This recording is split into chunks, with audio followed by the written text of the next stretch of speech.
مومنوں، کسی غیر مذہب کے آدمی کو اپنا رازدار نہ بنانا۔ یہ لوگ تمہاری خرابی میں کسی طرح کی کوتاہی نہیں کرتے اور چاہتے ہیں کہ جس طرح ہو تمہیں تکلیف پہنچے۔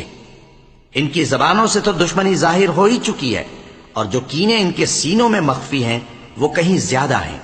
اگر تم عقل رکھتے ہو تو ہم نے تم کو اپنی آیتیں کھول کھول کر سنا دی ہیں۔ دیکھو، تم ایسے صاف دل لوگ ہو کہ ان لوگوں سے دوستی رکھتے ہو، حالانکہ یہ تم سے دوستی نہیں رکھتے، اور تم سب کتابوں پر ایمان رکھتے ہو اور یہ تمہاری کتاب کو نہیں مانتے، اور جب تم سے ملتے ہیں تو کہتے ہیں ہم ایمان لے آئے ہیں، اور جب تنہا ہوتے ہیں تو تم پر غصے کے سبب انگلیاں کاٹ کاٹ کھاتی ہیں۔ ان سے کہہ دو کہ اپنے غصے میں مر جاؤ، اللہ تمہارے دلوں کی باتوں سے خوب واقف ہے۔ اگر تمہیں آسودگی حاصل ہو تو ان کو بری لگتی ہے، اور اگر تمہیں رنج پہنچے تو خوش ہوتی ہیں، اور اگر تم تکلیفوں کی برداشت اور نافرمانی سے کنارہ کشی کرتے رہو گے تو ان کا فریب تمہیں کچھ بھی نقصان نہ پہنچا سکے گا۔ یہ جو کچھ کرتے ہیں اللہ اس کا احاطہ کیے ہوئے ہے۔